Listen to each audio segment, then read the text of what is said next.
What's up, Taiwan? Good evening. I'm Ethan Liu with 10 minutes of news from here in Taiwan and around the world. Taiwan Power is now saying massive nationwide power outages were the result of human error. The chairman and the president of the company have tendered their resignations in order to take responsibility. Nearly 5.5 million households experienced blackouts on Thursday morning after the incident caused equipment to malfunction at the Xingda power plant in the southern city of Kaohsiung. Workers managed to get the power back on in most of the country by late afternoon, but as power consumption increased after nightfall, there were more scattered blackouts in southern Taiwan. Officials have apologized for the inconvenience and were quick to assure the public that they were taking the necessary steps to get the power back on. The International Paralympic Committee has reversed its previous decision to allow Russian and Belarusian athletes to compete under a neutral identity. They will now be banned from the Winter Paralympic Games, which start on Friday. This follows an emergency meeting of the UN General Assembly, where countries voted to condemn Russia's invasion of Ukraine, calling on Moscow to immediately end hostilities. James Chater reports. Delegates at the UN rise to their feet as they vote overwhelmingly to condemn Russia's invasion of Ukraine. The non-binding resolution calls for an immediate withdrawal of Russian troops and an end to the attack, which the UN now says has killed more than 700 civilians. Only 4 countries, Belarus, Syria, North Korea and Eritrea, joined Russia in voting against the motion. India and China abstained, in line with previous UN motions on the conflict. The message of the General Assembly is loud and clear. End hostilities in Ukraine now. Silence the guns now. Open the door to dialogue and diplomacy now. But despite the categorical result and a wave of international sanctions already crippling the Russian economy, Moscow's foreign minister is insistent Russia still has allies.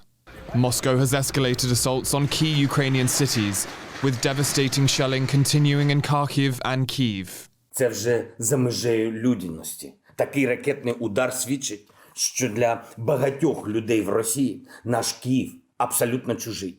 Вони нічого не знають про нашу столицю, про нашу історію, але у них є наказ стерти нашу історію, стерти нашу країну, стерти нас усіх.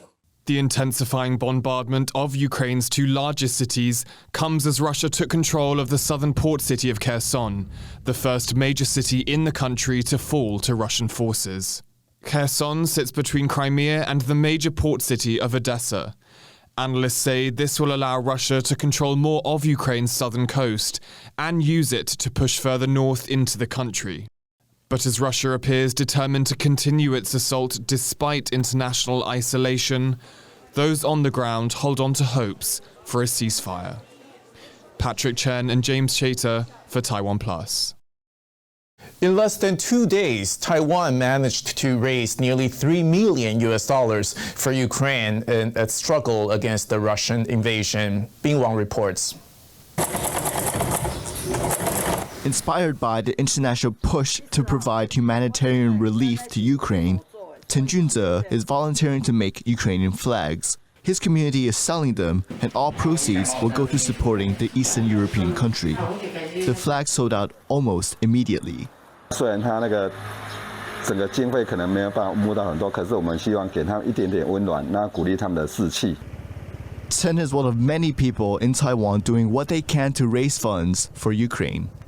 This wine merchant is selling 1,800 bottles of Ukrainian cherry wine, while a Ukrainian student in Taiwan is making 1,200 dumplings a day to sell on the internet. The Taiwanese government has set up a special account to accept public donations. And the Foreign Ministry says it will work with Taiwan's representative office in Poland to ensure the donations will be spent on the increasing number of Ukrainian refugees. Taiwan President Tsai Ing-wen will be contributing to that fund. Apart from the government fund, Eric Chu, chairperson of the opposition Kuomintang, or KMT, says his party will also be supporting Ukraine aid efforts. Stand with Ukraine! Since the Russian invasion began, there has been an outpouring of support from Taiwan for Ukraine and its people. Taiwanese and their government want it known far and wide that in the face of aggression, it stands with Ukraine and democracy. James Raynor and Bing Wong for TaiwanPlus. 10 Taiwanese nationals are safely back home after fleeing Ukraine. They left the war-torn country after Russia invaded last week. The touchdown at Taoyuan International Airport on Thursday evening marks an end to a harrowing journey. When people began to escape from Ukraine, Taiwan's foreign ministry rushed to charter a bus to get the Taiwan citizens to the neighboring country of Poland.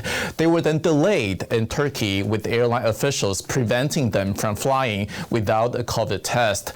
The foreign ministry later paved the way for them to board a Turkish Airlines flight back to Taiwan.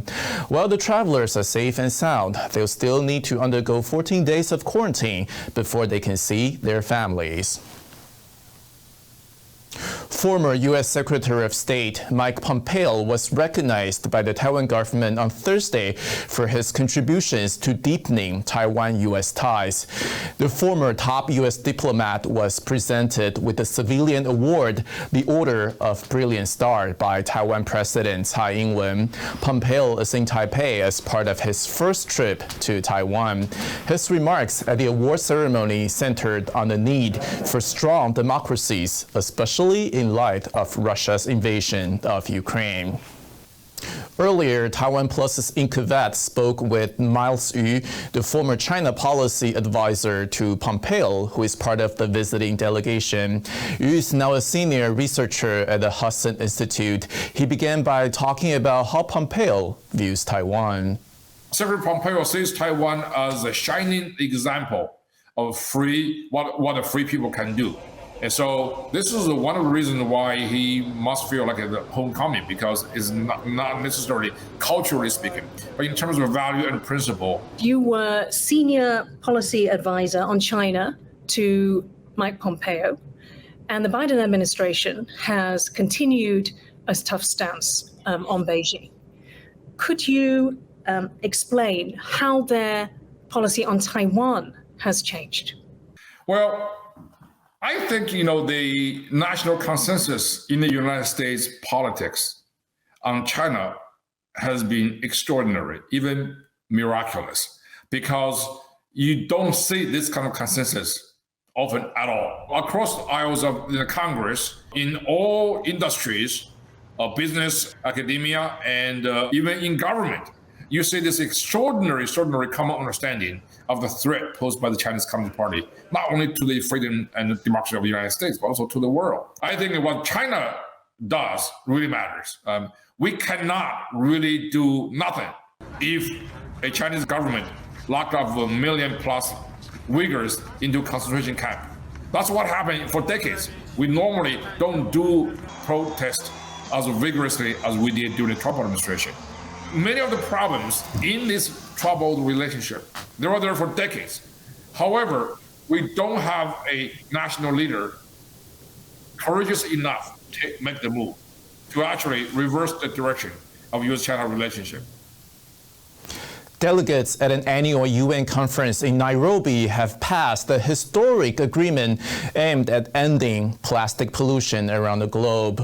175 countries attending the UN Environmental Assembly endorsed the resolution that will establish a legally binding global agreement by 2024.